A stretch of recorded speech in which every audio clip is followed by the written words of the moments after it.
Hello, ladies and gentlemen. I am O'Brien McMahon, and this is People Business.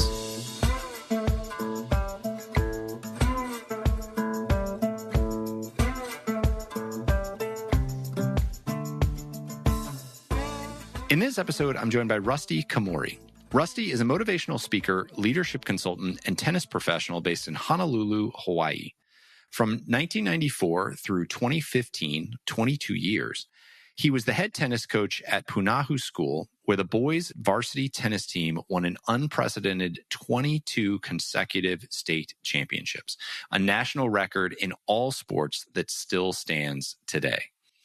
Rusty is now, as I mentioned, a speaker and an author, and he has written 3 books, and we dive into those today to talk about what makes great leadership, what makes great performance, and not just great performance, but his latest book, Superior, talks about what makes superior performance. If everybody out there is putting in a great effort, how do you show up and put in a superior effort to win the day? And really to be your best. And that is a big part of what we get into in this. We talk about the importance of showing up as our best as leaders to encourage other people to be their best, and not just their best in performance, but their best as human beings, and the impact that being great human beings and showing up with the right attitude, with the right values has on our actual performance. So this was a ton of fun, a little bit different than some of the normal guests that I've had on as we're talking a lot about sports. But as you'll hear, Rusty relates it a lot to business and how business leaders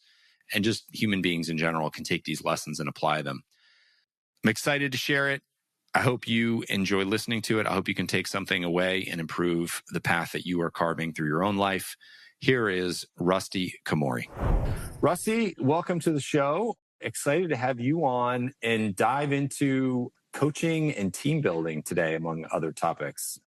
Really interested to dive into your books and your experience as, the winningest head coach in U.S. high school varsity history. Is that how you would say it? Yeah, well, the media said it's the longest, most perfect state championship streak, perfect 22 out of 22. 22 out of 22, and a perfect 22 out of 22. You came in and won, and you won and left. So a perfect 22 for 22, which is just quite incredible. So I guess let's just have you set the stage with your background a little bit. What were you coaching? Where were you coaching? And how did you come to be a coach? Well, I graduated from Creighton University in Omaha, Nebraska, and I took the LSAT test because I thought I was going to go into law school. But during that summer, I started teaching tennis at a club, and all of my adult students were attorneys that were wearing glasses that looked like it was 3 inches thick. And I said, what do you guys do all day? And they said, we read all day. You're going to have glasses like us. And I'm like thinking, Brian, that was the end of me pursuing law right there. And I continued teaching tennis and started developing a lot of our state's top-ranked junior players. And after 3 years, our tennis director and athletic director at Punahou School had said, hey, Coach Rusty, you teach private lessons to a bunch of our girls' varsity players, but you teach private tennis lessons to over half of our boys' varsity tennis team. We should make you head coach of the boys' varsity team. And that's how I became coach. I was 24 years old, and I just thought at that moment, wow, now I'm in charge of these impressionable teenagers. I got to come up with a plan, and I want to make it the best team experience ever because, as you know, tennis is such an individual sport. So when you're able to be a part of a team, that's going to be extra special. Yeah, and what is that environment like for a tennis team? Because you think of it as a bunch of individual competitors going out and, or maybe doubles, right? So it's 2-on-2. So you have a teammate there. But you don't think about a tennis team that much and what goes into that. So can you just explain the dynamics of what's going on within a tennis team? Yeah, so I have 12 players that make the team every year, and I don't care if it's a freshman or senior. There's 12 open spots every year, and I'd often have over 30 players trying out for those 12 spots. So whoever makes the team, I wanted the number 12 player to feel just as important as the number 1 player. I mean, that's the only way you can have a true, real team. rather than just focusing on your top players. So I really wanted to have everybody feel like they matter and they're contributing. And when you play a dual match, we would have 2 singles players and 3 doubles teams. And the best of 5 wins. So you win 3 matches, you win that dual match. And once the regular season finishes, we have our league championship. And after the league championship, we have the state championship. So that's really how it is. And I just really wanted everyone to feel special and really create a great team environment. Yeah. And how is it scored? So I imagine not all of your competitors won the finals in every match. So there's some kind of team score like there would be in a swim meet, right? So how is the team aspect scored? Yeah. So basically at the state championships, there's the team championship, there's the singles championship, and the doubles championship. And I always say, if you win all 3, that's the triple crown. But for the team championship, every match you win counts as a point. So it doesn't matter if you're number 3 singles or number 1 singles. I mean, every match you win counts as a point. And then if you make it to the final day, that semifinals and finals, then you earn extra bonus points. So it's really a whole team environment that contributes to the team state championship. Yeah, so you really do need the team. You need the 11th and 12th ranked people on your team to make it far, even though they're maybe not going to make it all the way. The farther they make it, the easier it is on the rest of the team. Yeah, definitely. Yeah, for sure. Yeah. So, all right. So you're 24 years old. You step into this. You've been coaching individuals, but you've not coached a team before, correct? Correct. You talk about in your book, Beyond the Lines, that every coach should have a philosophy. You'd never coached before. What kind of philosophy did you bring in that first year? How did you come up with your own coaching philosophy, I guess, first of all? Yeah, so O'Brien, all of us, when we're growing up, we're part of teams, whether it's sports teams or even in a classroom. A teacher is the leader of that classroom. So we observe what the leader or boss or coach does that's good, and we observe what they do that's not good. And so when we become a leader, we already kind of know what to do and what not to do, and then we put our twist on it, and then that becomes our leadership style. You say that, except you say we know what we're supposed to do, and yet so many people step into a leadership role and don't know what to do or don't behave appropriately. So I'd be curious, like, how did you, as you were coming up and you were experiencing the leaders around you, how did you codify that for yourself? So that's a great point. I would be looking at what worked for me, what buttons they pressed that really resonated with me and my teammates or other people in a classroom, students. So you resonate just what they do, like how it works. I mean, it's either going to be good, average, or not good. And so that's what I was making mental notes with along the way. And then once I became head coach, my number one priority was to develop champion athletes of character first, and then great tennis players second. That was my purpose. I was thinking, there's so many times where you watch people in competition, whether it be in football or tennis or basketball, and if they win, but with a bad attitude or they have bad character, then you wouldn't really be proud of that. So for me, I wanted us to win with humility and lose with grace. It was all about character. And when we established a foundation like that, that's really what set us up to not just achieve success, but to sustain success. Because some people want to win at all costs, and they might be burning bridges along the way. And you might have some success, but you won't be able to sustain it. And then you might not be proud of how you're winning as well. So I wanted us to really set the highest standard for our team so that the school would be proud. Our athletic director and tennis director would be proud. The parents would be proud. Our whole community would be proud to really have everyone strive to that, what I call superior excellence. Yeah. I like your comment around sustained performance too, because there's clean fuel and there's dirty fuel, right? When it comes to how we motivate ourselves. And dirty fuel can be pretty motivating, right? The negative emotions, fear, anger, like those types of things can really drive us in the moment. Sometimes more so than clean fuel, but they're not as sustainable. No, definitely can't sustain it. That's just part of being human, but then you have to be able to control, your emotions. You have to control your thoughts. And then that helps you control your behaviors, which allows you to perform consistently at a certain level. Yeah. Let me ask you one more question about that before we move on, which is, how did your philosophy change over the years?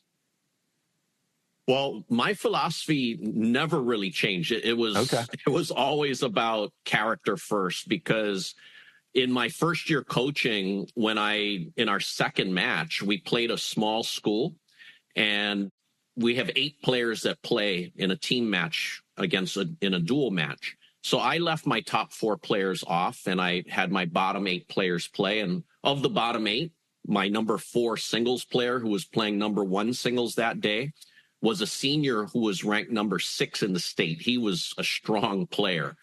And he went on the court and he was just disrespecting his opponent. I mean, he was acting every single point like his opponent was wasting his time. My eyeballs, O'Brien, about popped out of my head watching this, because I'm thinking, this is embarrassing. This is so shameful.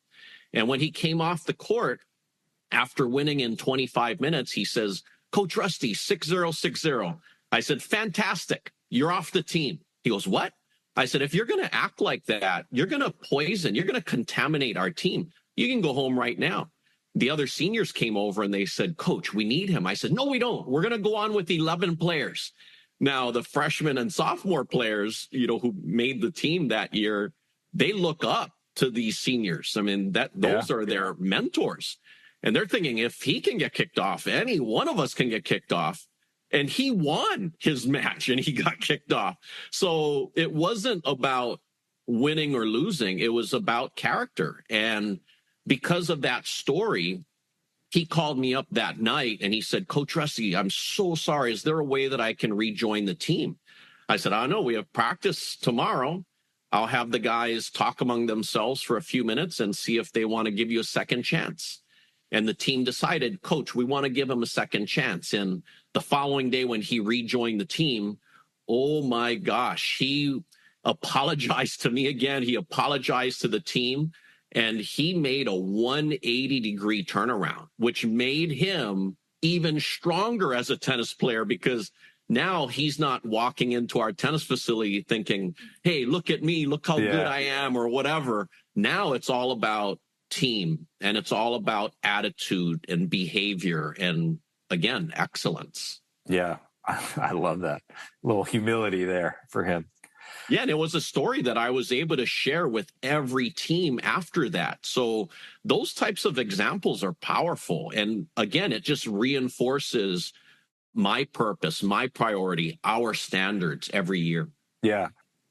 How supported were you from the beginning in that mission? Because, you are reporting up, I imagine, to an athletic director at the school or something like that. And there can be a lot of pressure to win.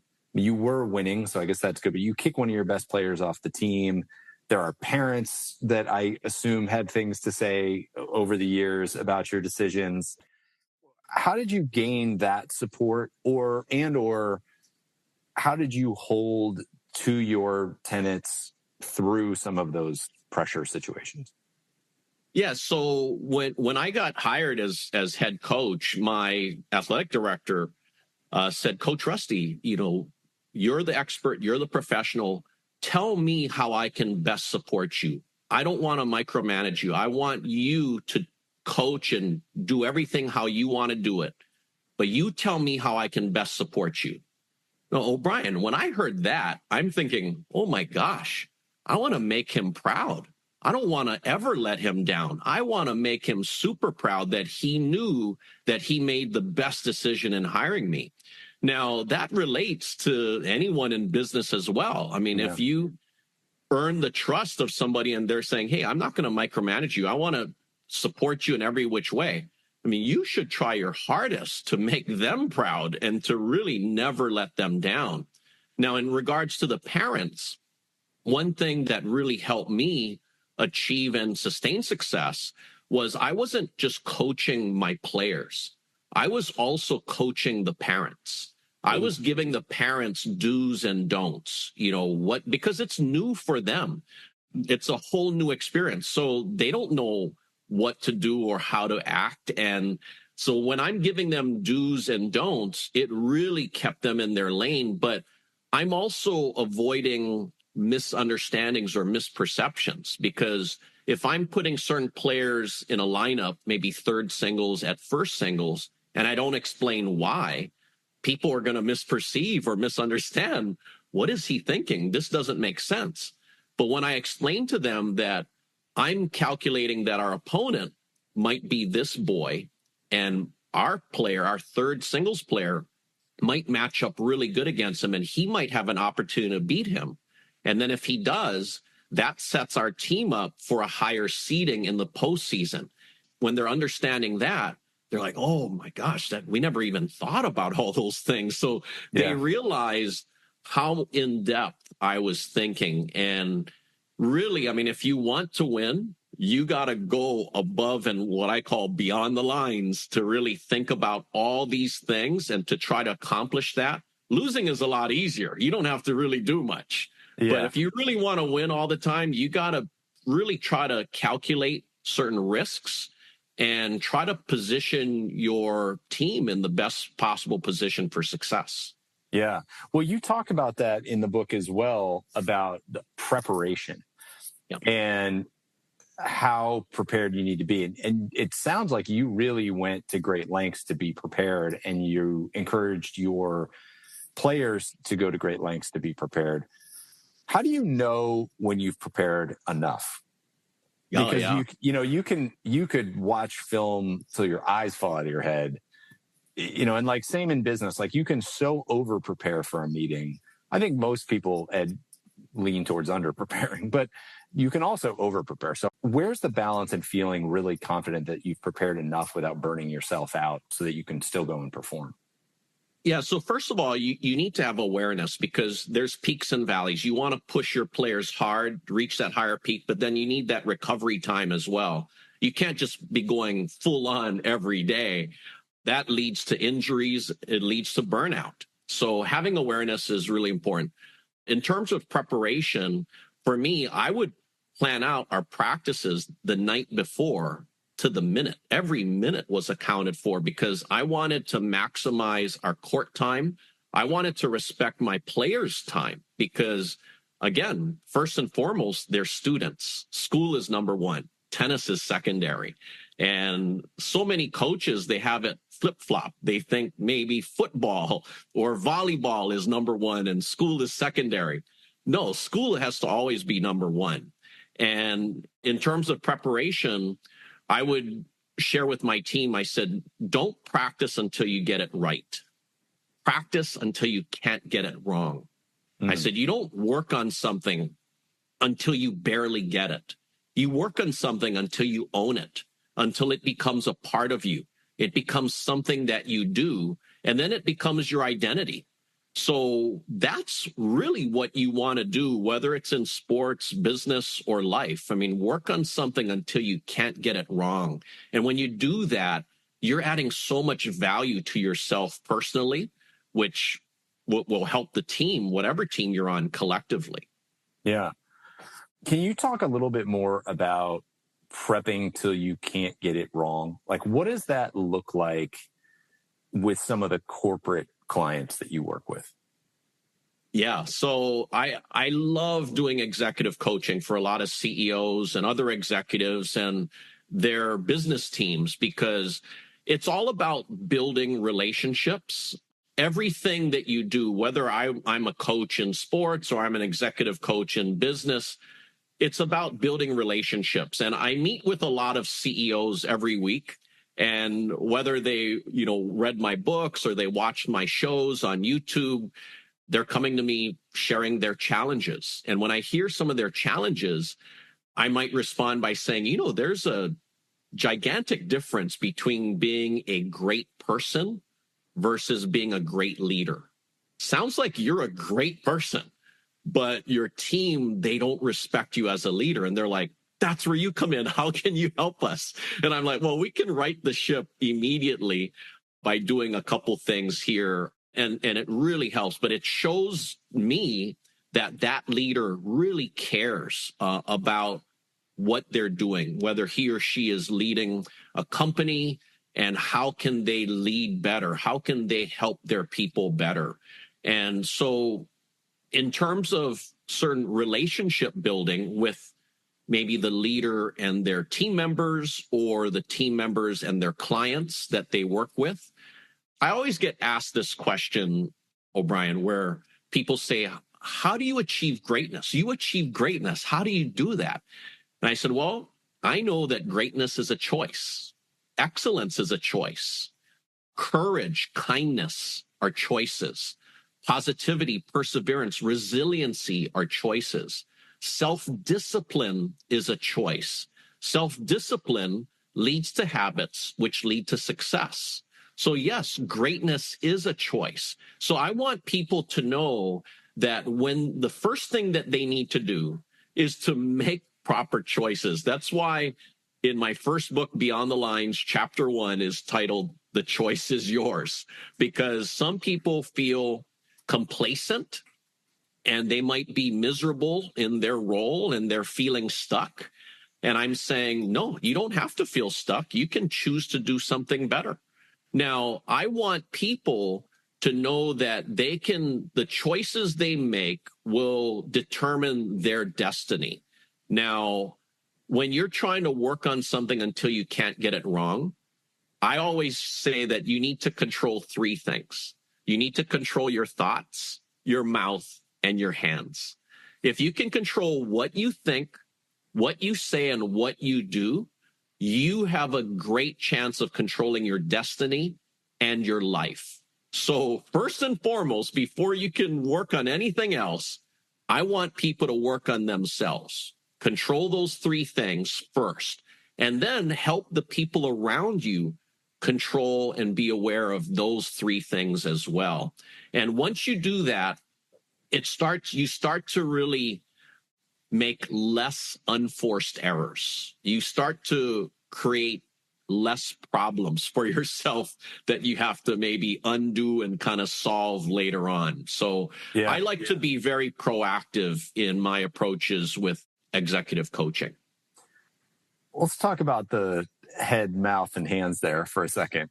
The mouth one seems like the easiest one. Just shut your mouth if you don't have something productive to say. The hands one seems like it's tied to the head one. And tennis is a very heady game, right? When you step out on the court, it's you and one other person. And if you screw up, it's one of those sports where there's no one to point the blame to but yourself. You are very, very exposed. And I grew up playing tennis, and it can be a very vulnerable feeling when you're out there, and the amount of pressure that you place on yourself can really, really grow. How do you help players navigate that? Like, if you see a player who comes in who's really struggling with that type of pressure, what kind of coaching are you giving them? How are you building them into a more mentally strong competitor?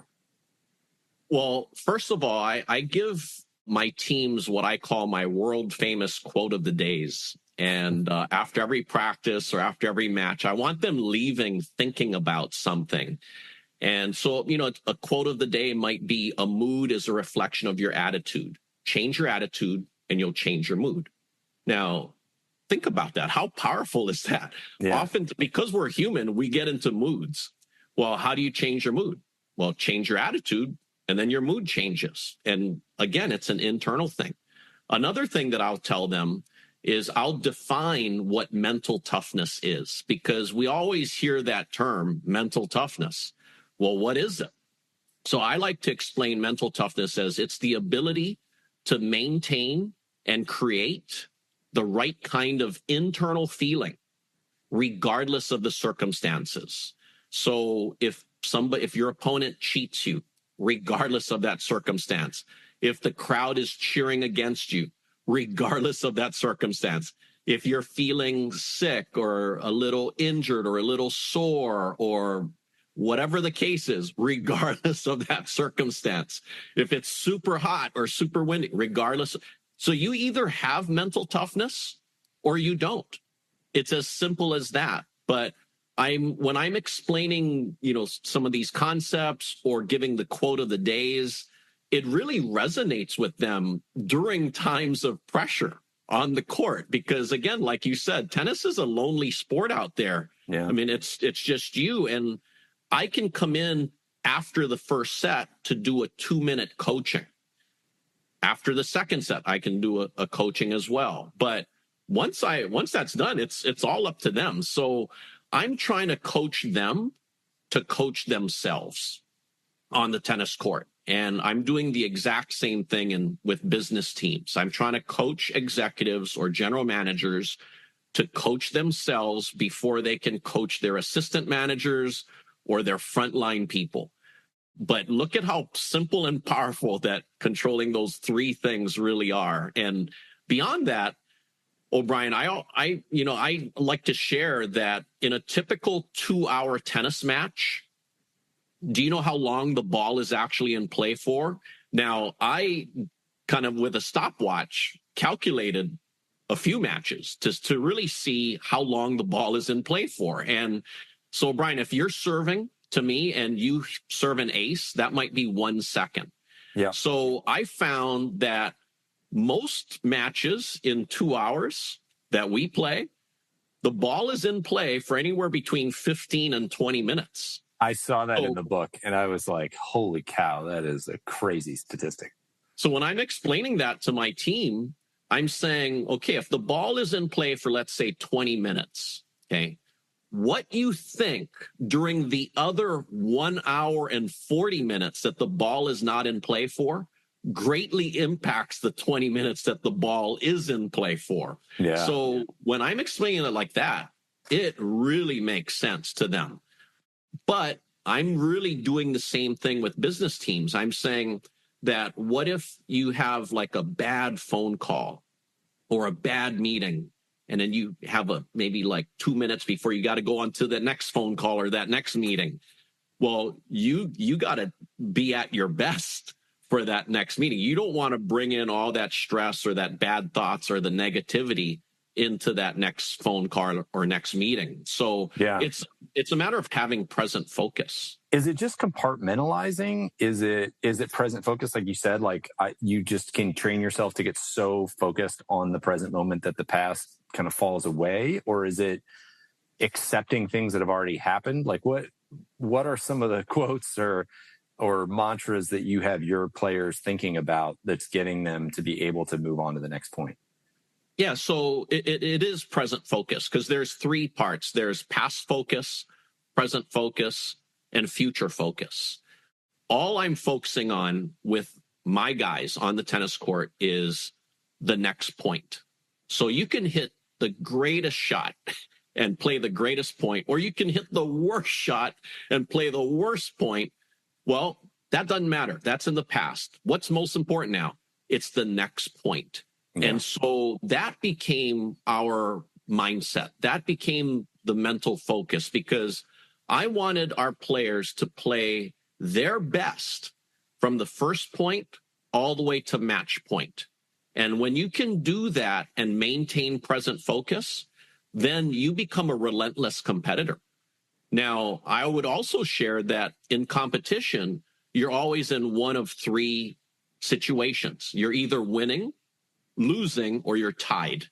So why is it, O'Brien, when we're watching, somebody in competition, when they're winning, they might be competing and performing a certain way. And then all of a sudden they start to lose and they perform and behave in a much different way. Yeah. So my goal with my players and as a coach, as a leader, all we can really ask for of our team members is two things: to really have a superior attitude and to give superior effort.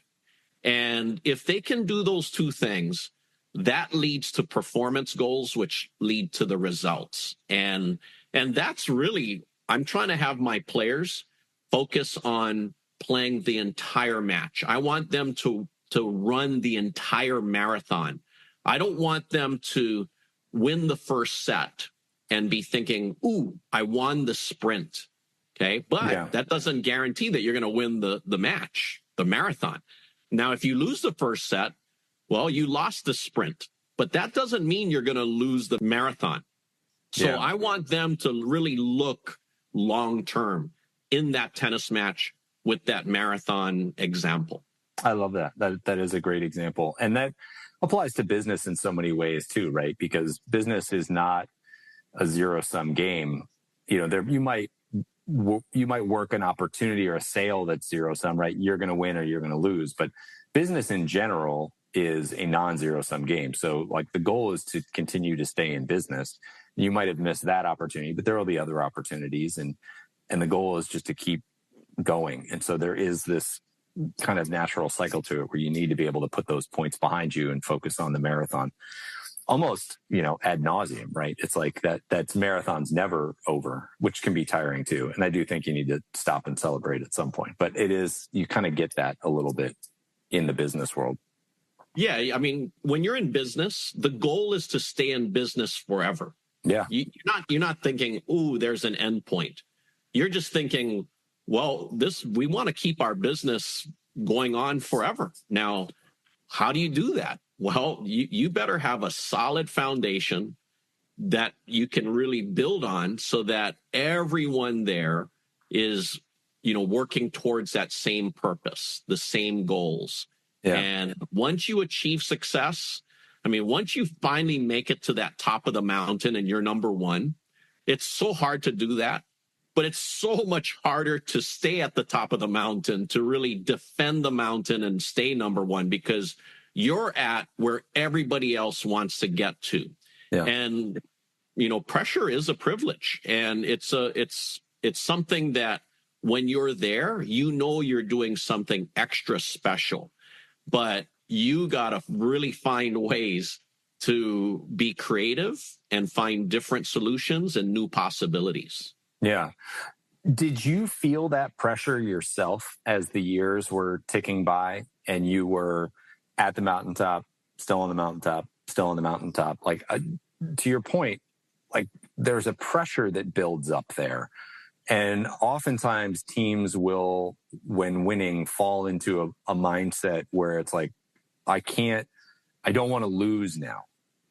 And that focus on not losing is when you see momentum drop and other teams make crazy comebacks. I mean, you see it all over sports, right? And all of a sudden, this team that was dominating for most of the game suddenly starts to do things totally differently. And then lo and behold, they wind up losing the game just in the very end of the game. I imagine you had to feel some of that pressure as the coach too.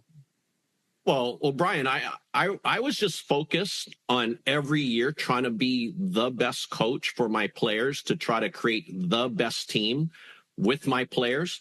And when we're going for our 17th consecutive state championship, that's when the media had come to me and said, hey, Coach Rusty, you know, there was a swimming coach in Colorado that had won a perfect 16 out of 16 state championships, and then he lost. If you win this year, you're going to be the coach with the longest, most perfect state championship winning streak in the United States. And I'm like, oh my gosh, I'm feeling pressure now. Yeah. I don't want my guys to feel pressure. And so I really thought about it because I knew they were going to hear about it. But so I wanted to be, again, proactive to talk with them first. And when I thought about it, I shared with them, I said, guys, you know, every year, we never have the same identical team the following year. I said, we have seniors that graduate. I've had 4 returners that never made the team back. They just weren't good enough to make the team back. So I said, the players that were part of that state championship team the past year, not everyone on the next team has won a state championship. So I said, because of that, we're never really defending a championship. We're earning a championship every year. And once I said that, O'Brien, it made sense to them. They're like, let's go. Like, we want to win it for so everyone on this team gets to feel what it feels like to win a state championship the right way. So, and as you know, in my books, I kind of highlight necessary stress versus unnecessary stress, and necessary pressure versus unnecessary pressure. Because a lot of times, if you don't separate the two, you're going to be dealing with unnecessary stress and unnecessary pressure, and that's going to be weighing on you mentally, emotionally, and physically. And then you won't be anywhere near peak performance when that happens. So in order to deal with necessary stress and necessary pressure, I'm focusing on only the things that we have control of, 100% control of, and not worry about things beyond our control. Yeah, we can prepare, or, study what our opponents might do, how they might play, and kind of have an idea about that. But it's more about what we do, about what we think, and how we can control our destiny. Do you meditate? Sometimes I do, but not consistently. It's just, I try to be in tune with my thoughts and just have calm. Well, and the reason I ask is because of that. It seems like you are somebody who is very in tune with our own thoughts. And to me, my understanding of meditation, I have tried it a couple different ways, a couple different times. And my understanding is it's really just about coming back to center. Your center could be your breath or your mantra or whatever, just coming back to that clear mind. But I think of meditations too as like what you're talking about. Like, we're going to come back to this thought that we can only control our thoughts and our actions. And anything else that I'm starting to get worried about, I'm just going to let it go. We feel it, we recognize it, we come back, we let it go. And it just seems like a very meditative effort, and that you are somebody who is constantly coming back to a set of core beliefs or values or statements. Is that a fair assessment of you? Yeah, totally. Because that's why we've achieved success and been able to sustain it. So I have to walk the talk, and words and actions matter. And a lot of people, they say certain words, but then the actions doesn't match it. So for me, I have to really have the actions to match the words. And then that, when people look at me, then they know that I'm representing my brand, or that's my identity. And really it's authentic and genuine. Are you doing this all in your head? Or are you a journaler? Are you talking this out with people? Like, I'd be curious kind of the minutia of what this looks like for you as a coach, both up front, like how do you create your own values, but also like as the season's going on, what does your self-talk look like? Are you sitting around the table at night prepping your practice, and this is where you're coming back to these mantras or meditations, or what does it look like for you?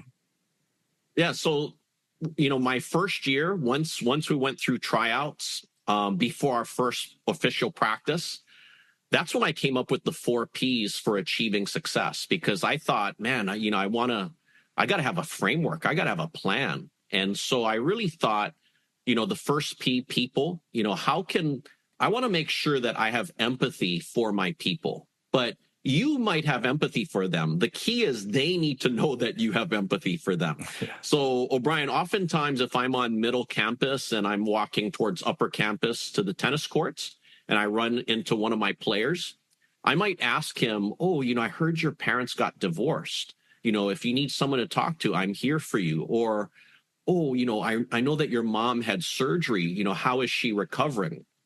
Or I remember you saying you had 3 big tests today. How did it go? We get up to the tennis courts and we didn't talk anything about tennis. They get on the court. They want to play their butts off for me because they know I care about them first and foremost as a person. And then secondly, as a tennis player. Yeah. So having empathy, taking care of your people was that first P. And the second P is purpose. What are we trying to do? What are we trying to accomplish? And the funny thing is, like I shared with you earlier, my purpose, my priority was to develop champion athletes of character first, great tennis players second. Did you write that down? Team, like, was that something you wrote down, or you're just like, I know what I'm going to do? No, okay. I wrote it down. Yeah. I wrote all of this down before that first practice. And I think that's important. Like, that's why I'm kind of picking at this, because anyone who listens to this show knows that I'm a fan of journaling. I do a lot of writing. I work with a coach right now, do a lot of writing with her. And so much of what you're highlighting is the importance of being purposeful and thoughtful in your actions and your intentions. Not just your actions, but also your intentions. And I think a lot of people just are like, well, no, I know what my intentions are. And it's like, I would bet anybody who has never written them down, but thinks you know what your goals are, if you actually write them down, they will come out different than what you thought. Because there's just this filter to actually putting it down that forces you to really think about it in a way that it doesn't when it's just sort of a feeling in your head.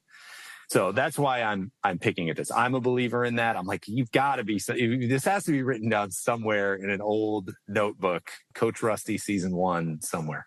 Yeah, no, I mean, you can think that you have the smartest memory and whatever, the best memory, but you're going to forget things unless you write it down. So you need to write things down. And then whenever I would come up and really hear like, ooh, this is a nice quote, or this is an interesting saying, I'd write all these things down because I want to share with the team. I'm coaching not just tennis, I'm coaching them in life.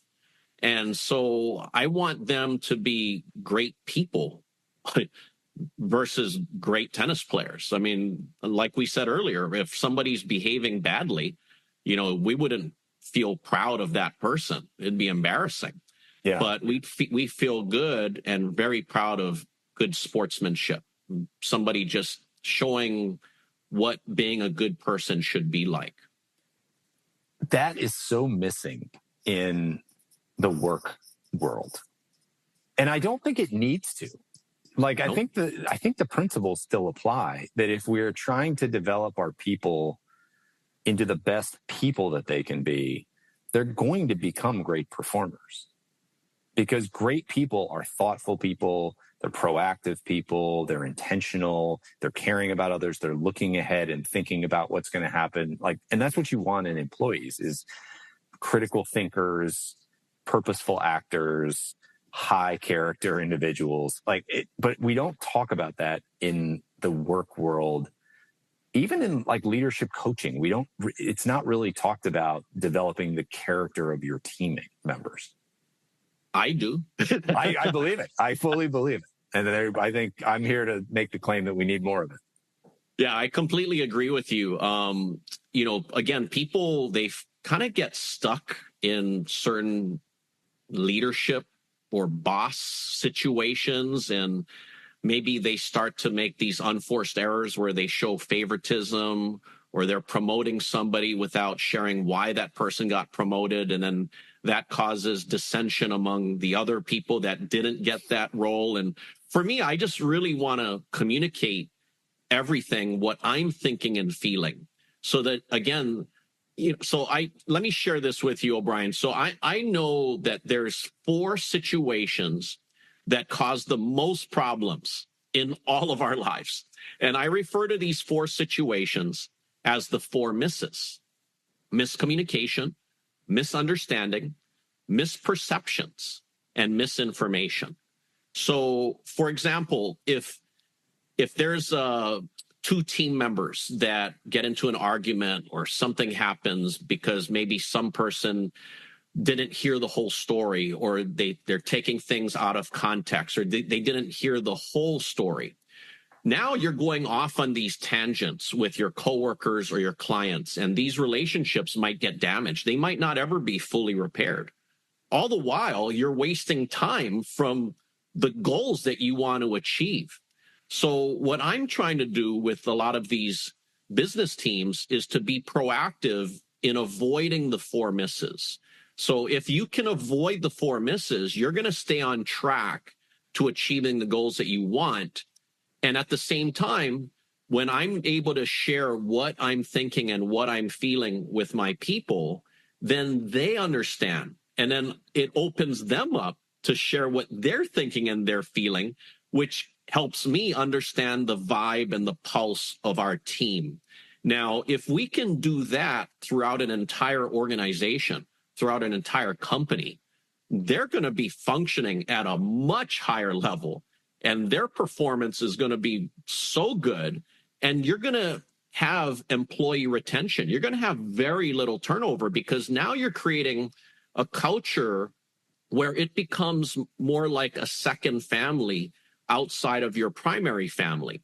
Now, they start to look forward to going to work because of how comfortable and how you make them feel like they matter, that they're contributing to the purpose of our organization. And they might turn down higher paying jobs just because of the culture that has been created there. So again, really sharing what the leader is thinking and feeling helps you to avoid the 4 misses all in all, because if you don't, it's going to lead to misperceptions and misunderstandings for sure. Yeah. What were the other 2? Misperceptions, misunderstandings, miscommunication.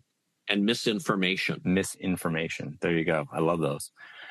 So let's talk about that negative feedback or that transparency, because I think this is a great point. Like, you had to cut people. You said you had 4 people who were on the varsity team the year before that did not make it the next year. That has to be very difficult news to deliver.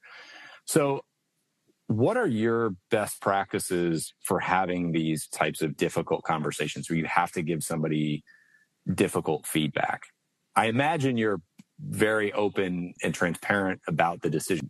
Give us a couple examples or like best practices for how to do this. Yeah, so I would share with my team that I don't give good feedback and I don't give bad feedback. I give honest feedback. And when I share that, it really helps them understand. I mean, I'm all about simplicity and clarity. And so when I'm sharing with them anything, I mean, if I'm getting on them because of a certain behavior, I always want to separate the person from the behavior. So, for example, O'Brien, even in business, if somebody's behaving badly or they did something bad, I might call them into a meeting one-on-one and I'd say, you know, I love you, right? You know, I support you. But what you did, don't ever do that ever again. But you know, I love you, right? And they're like, yes, okay, thank you. You know, it's like, but sometimes leaders or coaches, they kind of attack the person. They don't isolate the behavior. And when you can isolate the behavior, whether it's a good behavior and you want to praise them, or whether it's a bad behavior, you're trying to correct them and hold them accountable, you got to separate it from the person, because as a coach, I'm trying to coach the entire person, not just a part of that person. So when you go to school and you're in a math class, the teacher is trying to teach you math. If you're in a science class, the teacher is trying to teach you science. I want teachers in classrooms and coaches and CEOs and general managers to become true coaches where they're coaching all of the person rather than just a part of them. So when you can do that and the other person knows that you're genuinely trying to help them, because again, you have empathy, you care about them, you're trying to help them with their personal growth, then they're going to be open to hearing this criticism or that negative feedback if it's done in a tactful, correct way, like I just highlighted. What does it sound like to change from giving that feedback in a way that sounds like it's attacking the person to attacking the behavior? Like, do you have an example of what you might say? Because I think it's easy to listen to that and go like, oh yeah, that makes sense. But then we open our mouths and out comes something that sounds like we're attacking the person. So can you give us an example of that? Yeah. So let's say one of my players, every year it would come down to what I call the sudden death match, the sudden death singles match, because again, I tell everybody that I don't cut any players. They cut themselves, because we have our match situations and I'm watching their behaviors. And I don't want, when it comes down to that last singles match with the number 12 and 13 player, and whoever wins that match is on the team as the number 12 player, and whoever loses that match came oh so close. And then that person that loses has to meet with me in my office right after that. Can you imagine how they're feeling? Yeah. But my goal is when they come into the office, they're feeling bad. When they leave, I want them feeling really good about that meeting. So, for example, I mean, this would happen every year. You know, a player would come in just feeling miserable, think that, you know, they blew it. And I'm sharing with them, hey, you know, what if that was the state singles championship match and you just didn't bring it today? You can't go and say, hey, wait, let's come back tomorrow and let's play it again. No, you got to wait 1 year, maybe, to be in that situation again. So I said, when you have that situation, you're either going to bring it or you didn't bring it. Now, I said, do you agree with me? And they're like, yeah, you know, you get them nodding, like thinking, oh man, I just didn't bring it. And I'll be like, okay, you know, what do you want to do? Do you want to quit tennis right now, or do you want to work even harder? And they're like, Coach Rusty, I want to make the team. That's my goal. So I want to work extra hard. What do I need to do to be better? So once they ask that, you know, then I'll share with them, hey, you know, you need to work on controlling your thoughts. You got to be more controlled up here, because now you're going to be more stable in your performance. The other thing is you need to increase your consistency level in every part of your game. I said, if you focus on those two things, I have no doubt that you're going to make the team next year. But you got to be working on that every single day. You don't have to really be on the tennis court every single day to do that, because again, peaks and valleys, you need to recover. Otherwise, your body is just going to break down and you're going to have injuries. But as they're leaving the office, they're now focused on what to do. Their mindset, I shifted their mindset into what they need to do to really have present focus to achieve the goal that they want, which is to make the team. So again, that whole exchange, it shares that I love this person or I support this person, and love not in a romantic way, love in a caring way. There's different types of love. And it's so good when you can tell somebody that you love them or you care about them and, you know, they matter to you. I mean, when that happens, I mean, wow, the levels of trust and respect just get so much deeper and tighter. And that's what you really want, because you want people going into battle, like when you're not there and they're keeping up your superior standard of excellence, regardless if you're there or not. So that's really what it comes down to. Yeah, I love that. Thank you. All right, I know we're getting close to the end of time here. I got one more question when it comes to risk, because there was another quote from the book, risk promotes growth. So how do we know when to risk and how do we know when not to risk? And how do you coach your players to think about taking risks? Yeah, so I love that you brought up the risk promotes growth, because in everything that you do, there's always a level of risk involved. So you can try something that's where like, hey, it's the risk is so ginormous that your level of success is probably zero. Or you can take calculated risks where you're thinking, you know what? If I do this, I think I can achieve this. It's within reach. It's reasonable.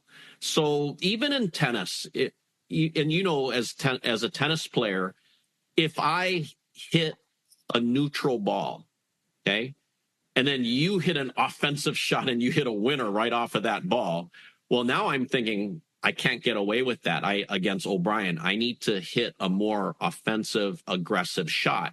Well, how much more aggressive? Am I going to be hitting something that I feel very inconsistent with?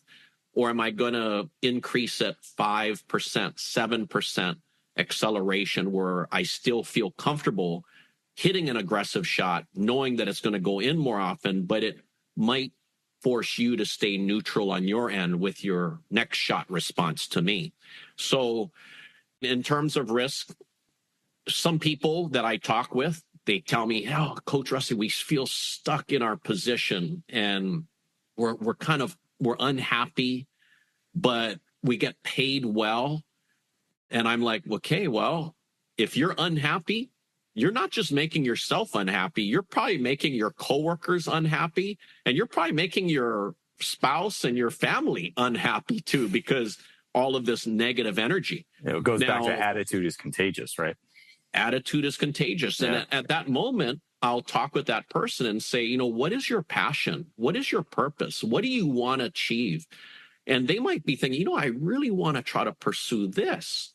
And I'm like, well, then why don't you take that risk and pursue this? But it might not be such a big risk when they really dissect it in their own minds. And they're thinking, you know what? I really want to try that. And if they try that and it doesn't work, they're not going to have regret. Regret is the worst thing to be feeling, that, oh man, I should have done it and I didn't do it. When you do it, and if it doesn't work out, at least you won't have regret. You tried it. But for this person, having them understand where they're at, what the negative effects that they might be having on other people around them and on themselves, and how it just might not be healthy internally, where you're just stressed or unhappy. So basically, they would take a calculated risk to try to do something new, or to try to add value to themselves by learning something more. And then they might be able to advance into a different role in that same company. So there's so many different variations of how people can advance or do something better or different. But in anything you do, it involves some level of risk. Yeah. Well, and to your point, like calculated risks, it's not just the extent of the risk, it's also when you take the risk. Exactly. And so I imagine there's a lot more risk taking happening in practice than in a game, right? You can take big swings or try something really fancy in practice, and then you can see how it goes and drill it over and over and over. If it goes well, start to drill that thing, to your point, make it something where not that you can hit it 1 out of 10 times, but you can hit it 10 out of 10 times.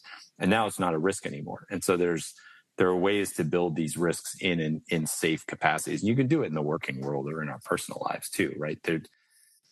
The big try doesn't have to be in the big moment. Yeah, you're so right about your example about, when you do it in practice and then you feel more comfortable to do it in a match, because now you tried it, and then you kind of know if, for yourself, is it too risky, or still might be risky, but I feel comfortable doing it. So there's so many common threads about sports that really help in business and in life. And literally, that's why I wanted to write the books, where it applies to everybody, whether you're a student or an adult. I mean, if you're human, the books are going to help you in anything that you're doing, and especially in life. Yeah. Well, speaking of the books, so I have read 2 of them and took more notes and more questions than I could ask Rusty today. So for anyone who is listening, check out Beyond the Lines, Beyond the Game, and Superior. And if you're interested in tennis, if you're interested in leadership, if you're interested in just how to become a better person, all of these are fantastic reads. I can vouch for them from experience. So Rusty, anything that we didn't talk about, or any parting words for anyone listening today? Well, I just want people, to understand that in Superior, I highlight the differences between good, great, and superior. And for example, when we would be playing a tough school in tennis, I tell my guys, hey, they're players. They're going to have a great attitude and give great effort against us, right? And my guys are like, yep. And I said, well, we can't do the same. They're like, what? I said, no, we can't do what they do. We need to give a superior attitude and have a superior effort.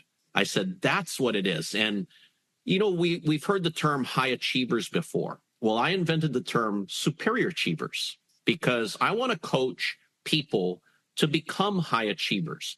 But once they do, I want to coach them to become superior achievers. And so I always share that there's a gigantic difference between creating a culture of excellence versus a superior culture of excellence. And there's a tremendous difference between attention to details versus superior discipline details. And probably my first quote that I ever gave my team, O'Brien, was I said, do not follow where the path may lead. Go instead where there is no path and leave a trail. I told them, I said, I want to do something so special with you guys that people are going to want to follow what we did and how we did it. And, you know, because I'm genuine, they all really bought into that philosophy. And look at what we accomplished and what we're trying to share globally with everyone in the world.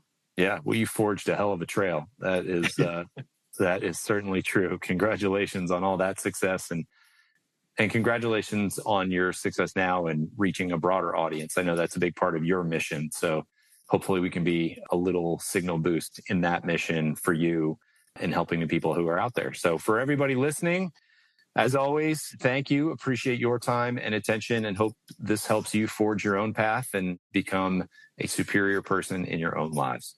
Take care, everybody.